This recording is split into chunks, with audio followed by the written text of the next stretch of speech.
Hi all. For a long time I wanted a lens with an aperture ratio of less than 1.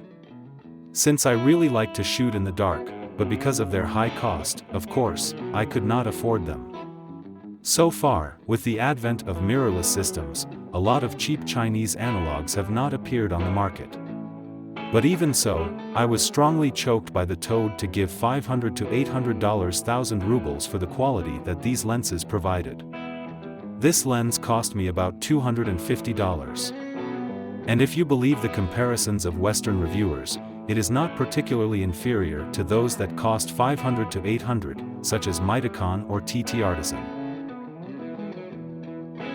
The lens is quite small, the filter size is 62mm, but at the same time it is quite weighty.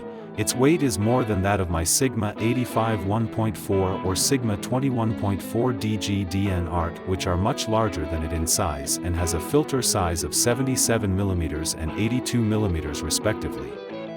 The lens is completely metal, at least from the outside, and you can feel it. The rear element of the lens has an impressive size.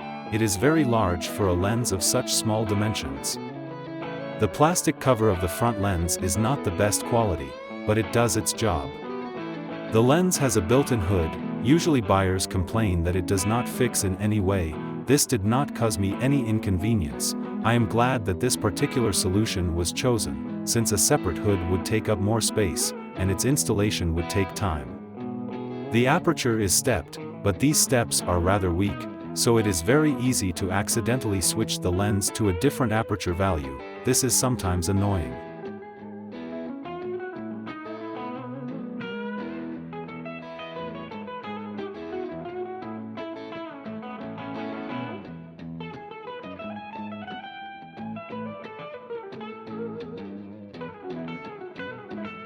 The sharpness of the lens is much better than I expected, but there is simply no micro contrast here. On the edge, the sharpness is much weaker. But in fact, the bigger problem is that the field of sharpness has a rather strange shape. Let's say if you take a picture of a person who will stand a couple of meters from the camera, then he will be sharp, and the house standing behind him 30 meters will be blurred, but along the edge of the frame the house will be in the zone of sharpness. As far as I know, this is not the only lens with such aperture that has a similar problem. This effect itself can be seen in many of the pictures at the end of the video.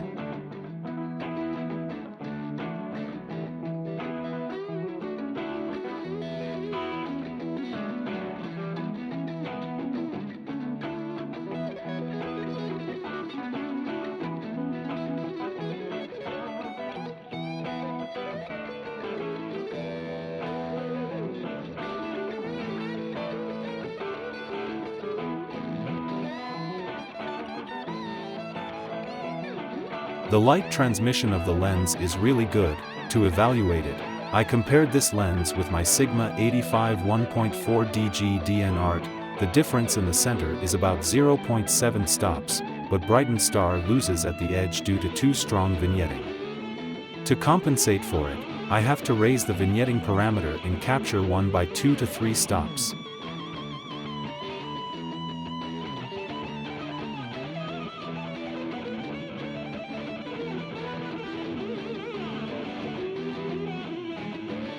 The lens distortion is quite significant. I couldn't remove it perfectly in the raw converter, although perhaps I didn't try hard.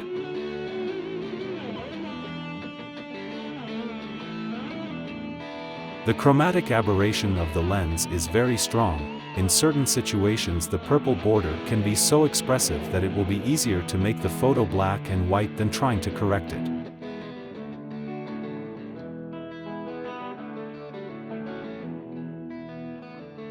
The bokeh of this lens is one of the ugliest bokeh I've seen in my life. It's not even about nuts on covered apertures.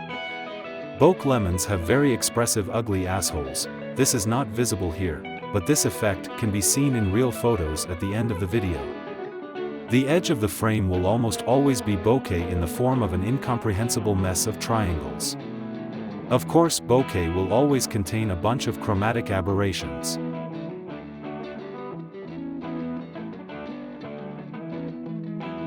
This lens will delight lovers of rays. as it forms rays starting from aperture 1.4.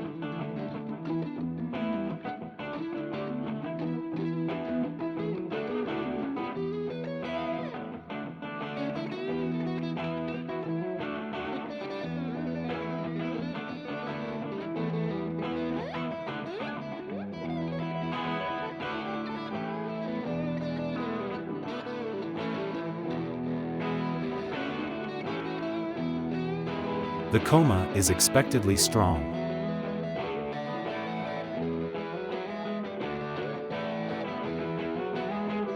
The glare generated by this lens is a separate conversation. I have never seen anything like this anywhere else. They are more like computer special effects than something real.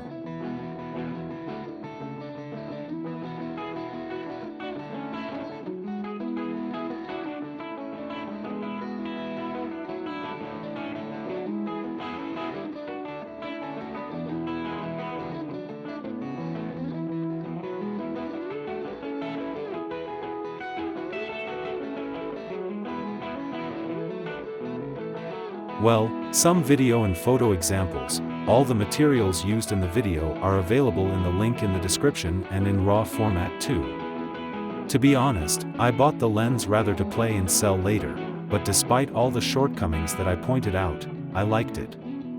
I liked it for its compactness and the fact that you never know what you will get at the output, what other incredible effects it will draw and what chromatisms it will get out of its bag, so for now I'll leave it with me, and then we'll see. Thank you for watching.